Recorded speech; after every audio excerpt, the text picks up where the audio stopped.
from the Presidential Palace, Manila, Dateline Malacañang.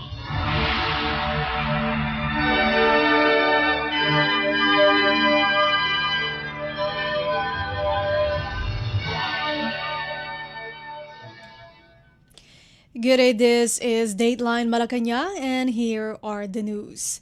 Philippine President Ferdinand R. Marcos Jr. led the inauguration of the Union Water Impounding Dam in Claveria, Cagayan, which will improve the province's irrigation system, enhance its flood resilience, and boost its agricultural productivity. During the inauguration of the dam, President Marcos touted the timely completion of the infrastructure project, noting that construction was finished in just 14 months. The president noted that a weir or a low-head dam helps control the flow of water during heavy rain or strong river currents, effectively preventing flooding downstream. He added that sluice gates on both sides draw water for irrigation, reaching far and covering a large area. The National Irrigation Administration has collaborated with the Department of Public Works and Highways, or DPWH, under the convergence program called Kalsada Tungo sa Patubigan or Katubigan program. The program aims to enhance irrigation service roads and provide additional support to local agriculture. A key project of the program is the construction of the Small Reservoir Impounding Project, or SRIP, in Claveria, Cagayan, addressing critical infrastructure needs and environmental challenges. President Marcos said the infrastructure project is also expected to boost local tourism, noting that tourists can enjoy many activities in the area. Itong project po na ito, nagsimula ito sa termino ko, natapos din sa termino ko. Ibig sabihin na patunayan natin na maaring gumawa ng magandang flood control na effective. Basta't maayos ang pagpagawa, maayos ang disenyo, maayos ang implementasyon, wala tayong makikitang problema. Ang coverage ng irrigation nito is 3,600 hectares. Yun ba? Tama ba yun? 3,600 hectares. Kaya lahat yan ay matutubigan na sabay-sabay sa flood control. Alam niyo, ang aming ginagawa, pagka gumagawa kami ng irrigation na ganito, ay kasama na rin yan ngayon dyan ang flood control. Higit sa 1,000 magsasaka at 7 barangay ang makikinabang dito sa proyektong ito. Kaya alam naman po namin na hindi naman po madali ang buhay ng ating mga magsasaka. At kaya lahat ng suporta na kaya namin bigay, binibigay natin dahil patitibayin natin. Pwedeng gawing tourist spot. Ito. Nasimula na yata, nagpipiknik na ang ating mga kasama at meron nang pwedeng mag-water sports, kung ano-anong pwedeng gawin. Ang daming pwedeng gawin dito. Philippine President Ferdinand R. Marcos Jr. Dateline Malacañang. Philippine President Ferdinand R. Marcos Jr. said around 147 rice processing centers would be constructed nationwide within 2025. President Marcos made the statement during the inauguration of a Union Water Impounding Dam in Claveria, Cagayan. 3 rice processing centers will be built in Cagayan province alone. He said the facility would fast-track the production of rice, making the process from harvest to market much quicker and more efficient.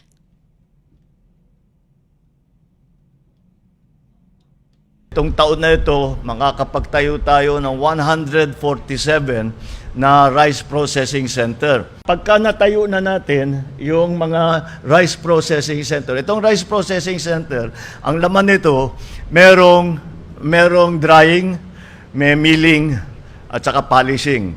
Paglabas doon sa processing center, sako-sako na. Paglabas doon sa processing center ay nakasako na. So kaya ninyong dalhin sa market kung ano yung gusto ninyong gawin doon sa inanin ninyo. President Marcos also pledged to provide additional support to farmers in the form of trucks, improved rice varieties, and fertilizer subsidies aimed to boost agricultural productivity and ease the burden on farming communities.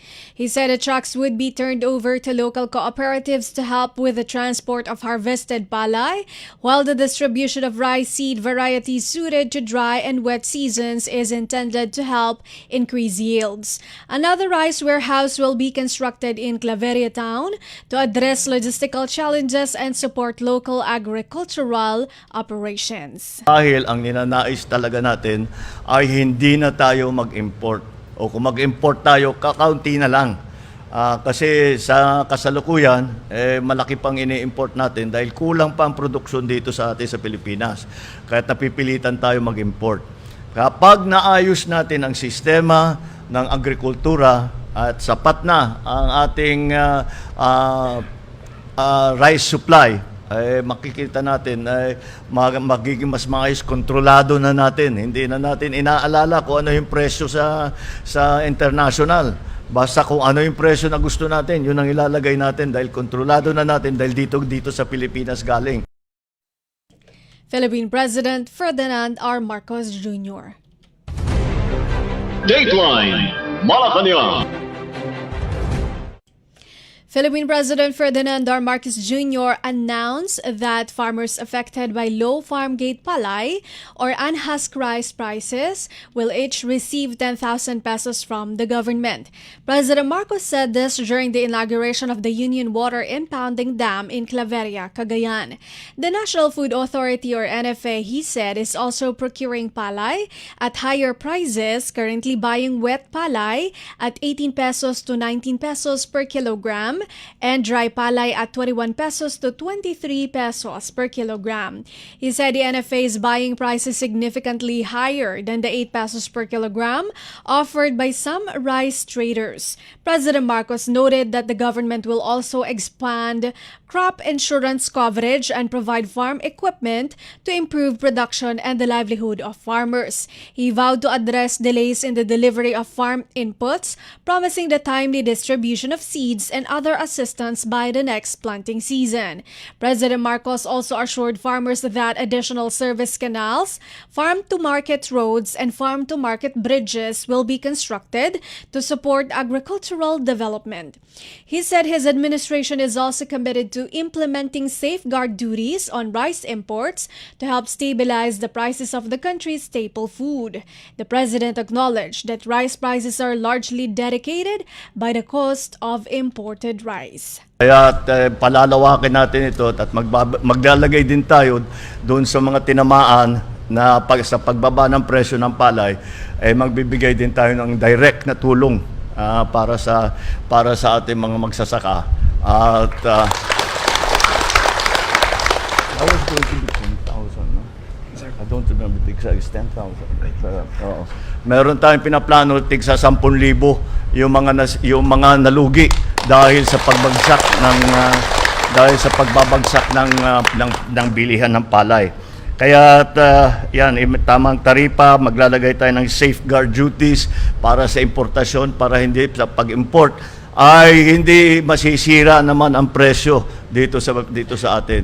Dahil ang nagdidikta ng presyo ng bigas na ito, ang nagdidikta ng presyo ng bigas ay yung imported rice. Kung mahal yung imported rice, tataas lahat. Pagka murang imported rice, bababa lahat. Kaya medyo tumaas nung nakaraang taon. Pero ngayon medyo bumababa. Kung pagka mag-import lang tayo na mag-import at hindi natin ayusin ang production, ay matatamaan ang ating mga farmer. Kaya yun ang aming binabantayan at tinitignan namin lahat ng mga farmer na nalugi dahil nga bumagsak ang presyo ng palay, ay bibigyan po natin ng tulong. Philippine President Ferdinand R. Marcos Jr. Dateline Malacañang. Philippine President Ferdinand R. Marcos Jr. commended the nearly finished Camalinugan Bridge in Cagayan Province, calling it one of the most beautiful and well-executed infrastructure projects undertaken by the government and a tribute to Filipino engineering. The president also praised the bridge's integrated flood control measures, saying they exemplify what good infrastructure should look like. He praised local officials led by Cagayan Governor Edgar Aglipay for closely monitoring the project to avoid falling into the trap of incomplete or ghost infrastructure. The 2.34 billion pesos Camalinugan Bridge is being developed as a design and build project by Agafair Construction and China-based Hunan Road and Bridge Construction in partnership. Construction began in 2021 but was delayed due to the epidemic. An extra 260.2 million pesos is required to complete the remaining works, with full completion scheduled by January 2026. However, President Marcos expressed hope that the bridge will be ready to the public by Christmas. Once operational, the bridge will provide as an alternative route to the ancient Magapit Suspension Bridge, reducing travel time between Apari and Ballesteros from an hour to 20 minutes, helping around 6,000 commuters each day. We are looking at one of the most beautiful bridges that we have created in the Philippines, and I'm happy to note that it was done as well in time, and it was done properly. The design was done locally, kahit parang ginaya yung mga tulay sa ibang bansa, ay talaga ito lahat galing sa atin. Kaya nakakatuwa na makita natin na kung ano ang tunay na kakayahan ng pamahalaan kung talagang lahat tiyakin na ang bawat sentimo ay mapunta sa tama. Sana mabuksan natin by Christmas ito. Philippine President Ferdinand R. Marcos Jr. Dateline Malacañang. Malacañang urged for calm amid mounting public outrage and impatience over the multi-billion peso flood control scandal, reassuring that the inquiry is moving forward, although slowly. Presidential Communications Office PCO Undersecretary and Palace Press Officer Attorney Claire Castro warned that pushing lawsuits without adequate evidence could backfire. The Palace official encouraged the public to let the Independent Commission for Infrastructure or ICI to complete its investigation and finalize documentation before pursuing charges. Kalma lang. Muli. Hindi po kasi ito nadadaan sa agad-agaran. Siguro bilang lawyer na ako ay mismong humahawak ng mga kaso at ako po ay humaharap mismo sa korte, kaya alam ko po kung paano ba magpresenta ng isang ebidensya. Hindi po ito nadadaan sa pabilisan, at kung ito naman ay mapapabilis, napakaganda ng numero, marami nasampa sa korte, pero kalaunan, na-dismiss po lahat. Ano po ba ang mas hindi nyo tatanggapin? Nakapagsampa ng maraming kaso, pero na-dismiss po lahat dahil hindi hinog at kulang ang ebidensya. Hayaan po natin ang ICI na bumuo ng kanilang investigasyon at kumpletohin ang dokumento. Ang pangako naman po nila, after a week, or rather week 4, ay makakapagsampa na sila ng mga kaso or makakapagrekomenda ng pagsampa ng kaso. Hayaan po lang natin silang ipon ng mga dokumento at ng mga ebidensya para po mas matibay ang mga kasong isasampa. So yun lamang po, sa taong bayan, wag po kayo mainip dahil sinimulan na po ito. Kung sabi nga natin, kung hindi ito sinimula ng Pangulo, sino ang magsisimula? Kung hindi ang Pangulo ang nagsimula nitong pag-iimbestiga, sino pa kaya ang pwedeng mag-imbestiga? So, nasimula na po ito. Hintayin na lang po natin ang magandang magiging trabaho ng ICI para po mas maganda din ang kalabasan at maging resulta nito. In his July State of the Nation address or SONA, Philippine President Ferdinand R. Marcos Jr. criticized shameless contractors and officials responsible for so-called ghost and poor flood control projects, some of which he claimed he personally visited and discovered to be useless or non-existent. The president then established the ICI to oversee a decade of public works, including flood control projects. He said that even his political buddies will not be spared. Dateline Malacañang.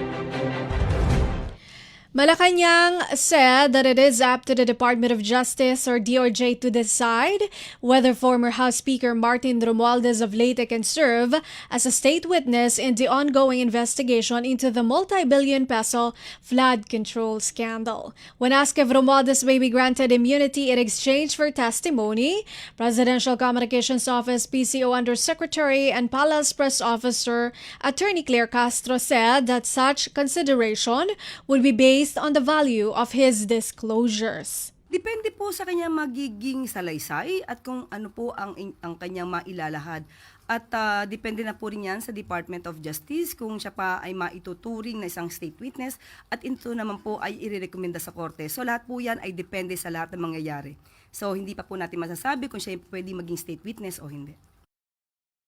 Romualdez appeared on Monday before the Independent Commission for Infrastructure or ICI, which was established by President Ferdinand R. Marcos Jr.'s Executive Order 94 to probe the multi-billion-dollar flood control issues. He promised complete cooperation in exposing inconsistencies in flood prevention projects across the country.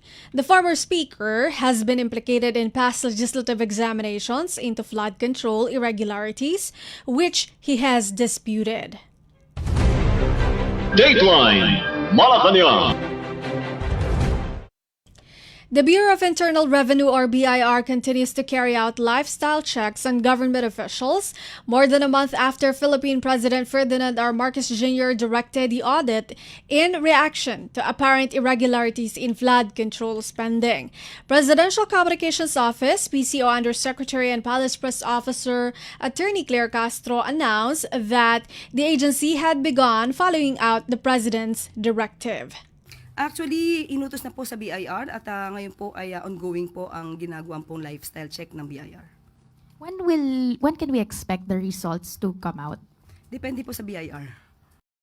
On August 27, Malacañang ordered a comprehensive audit order following claims of irregularities in flood control projects, including contract splitting, inflated costs, contractor collusion, and ghost projects, as mentioned in the President's previous State of the Nation address. The decision coincided with the formation of the Independent Commission for Infrastructure or ICI to investigate public works spending and the launch of the Sumbong sa Pangulo Complaints Portal. Castro said that reports received through the website, which already total over 19,000 submissions, are being vetted and given to the ICI. The palace has yet to reveal how many officials are now under financial inspection or whether contractors will be included in the audit. Dateline Malacañang. Malacañang underscored the importance of unprogrammed appropriations or UAs as calamity funds run low. In a press briefing, Presidential Communications Officer PCO Undersecretary and Palace Press Officer Attorney Claire Castro allayed some lawmakers' concerns over the possibility that UAs could be used as a pork barrel or magic fund. Castro said the UAs will be utilized once other funding sources such as the contingent fund are exhausted. She ensured the prudent use of unprogrammed appropriations, emphasizing Philippine President Ferdinand R. Marcos Jr.'s resolve to keep the proposed 6.793 trillion pesos national budget for 2026 clean and free of irregularities. Castro said the DBM will also review the 2026 General Appropriations Bill or GAB once approved by both the Senate and the House of Representatives. She reiterated that President Marcos will veto all flawed provisions in the 2026 budget plan. The GAB becomes the General Appropriations Act once signed into law by the President. Siguro po trabaho naman po talaga ng mga oposisyon na sila ay mag-object kung sila may nakikitang mga issue. Pero sa palagay po at sa tingin ng pamahalaan, lalo-lalo na po ng DBM, sinasabi po natin ang budget, lalo-lalo na po sa unprogrammed appropriations, ay kinakailangan po. Lalo-lalo na po ito. Hindi po ba nagkakaroon po tayo ng sinasabi nating magkakaroon ng pag-deplete ng funds ng NDRRM dahil sa maraming nagiging kalamidad sa ngayon. Sa ngayon po, kapag ka po na-deplete yan at naubos na po ang contingent funds, dyan po naman kukuha sa unprogrammed appropriations mula sa SAGIP. Kaya po, tandaan po natin, kahit po ito ay nasa unprogrammed appropriations, iingatan po ang budget na to at hindi naman po agad ito mailalabas para katakutan nila at sasabihin magiging pork barrel lamang. Ngayon po, sabi nga natin, ang Pangulo mismo ang nagpapaimbestiga patungkol dito sa mga maanumalyang paggamit ng pondo para sa flood control projects. Mas lalo pong pag-iingatan ng Pangulo ang budget na ito para po mas maging maganda at hindi malustay ang pera kung saan-saan. Tingin po natin at nakausap mo natin mismo ang taga-DBM. Hihintayin muna po nila matapos para isang reviewhan na lang at kung meron talagang hindi na tutugma sa nais ng administrasyon na ito, malamang po maibibito kung ano man yung dapat na ibito. Presidential Communications Office, PCO Undersecretary and Palace Press Officer, Attorney Claire Castro. Dateline Malacañang. The Bureau of Customs, or BOC, has undertaken reform initiatives to address prevailing corruption within the agency, according to Malacañang. This after the BOC was tagged as one of the most corrupt agencies in the Philippines based on the United States or U.S. State Department's 2025 Investment Climate Statements report. Speaking to reporters, Presidential Communications Office, PCO Undersecretary, and Palace Press Officer Attorney Claire Castro cited the progress made by the BOC since Commissioner Ariel Nepomuceno assumed office in July 2025. Castro said the BOC has already coordinated with the American Chamber of Commerce and the U.S. Embassy through the Department of Foreign Affairs. Castro emphasized the significant reforms in the BOC under Nepomuceno's leadership, highlighting the auction of forfeited or overstaying shipments and the implementation of an anti-conflict of interest policy as key accomplishments of the agency. She added that the BOC has achieved 96.9% digitalization rate to streamline processes within the agency, including transactions related to the implementation of the overstaying cargo tracking system, the enhanced e-travel system, and ATA CarNet monitoring. The BOC, Castro said, is also working with the World Customs Organization. Unang-una po, sabi po natin, dito lamang sa SONA, talaga pong matindi na po ang gustong gawing paglaban ng Pangulo sa korupsyon. Hindi po yan lingid sa ating kalaman. At nagtalaga po siya ng bagong commissioner sa katuuhan po ni Commissioner Ariel Nepomuceno nito lamang July 2025. At nakita po na natin ang malaking pagbabago. Kahapon lamang po ay nag-ulat tayo kung ano po yung naging achievement ng BOC patungkol po sa pag-auction sa mga kargamento na forfeit or nag-overstay. So, ang sabi po, nakausap po natin mismo ang pamunuan ng BOC. Sila po ay nakipag-ugnayan na sa American Chamber of Commerce at pati po sa US Embassy through the FA. At nais nilang ipaliwanag at ipakita na meron pong sweeping reform agenda ang bagong pamunuan at nire-reinforce po rito ang transparency, accountability, and professionalism.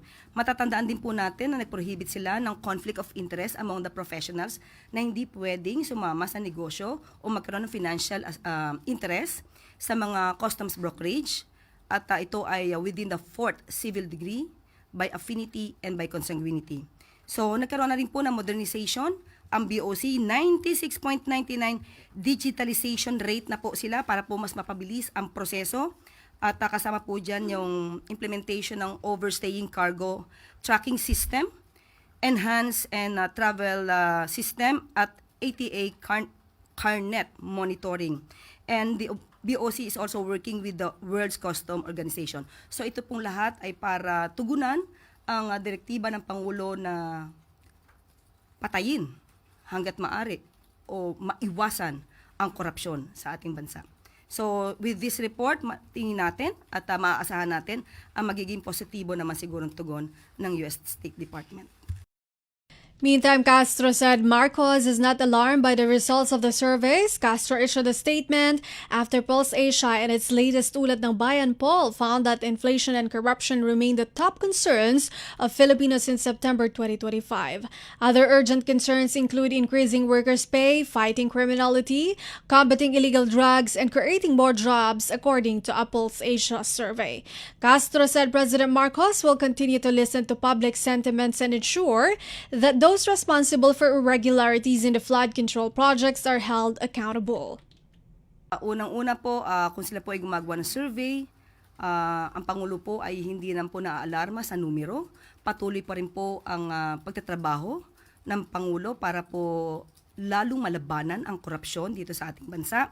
At dati na rin po niya sinabi na rating should not be based only on one survey. So, may mga pagkakataon po kasi naiiba ang resulta sa mga ibang survey. Muli, sinimulan na po ng Pangulo. Ang commitment po ng Pangulo, panagutin ang dapat na managot.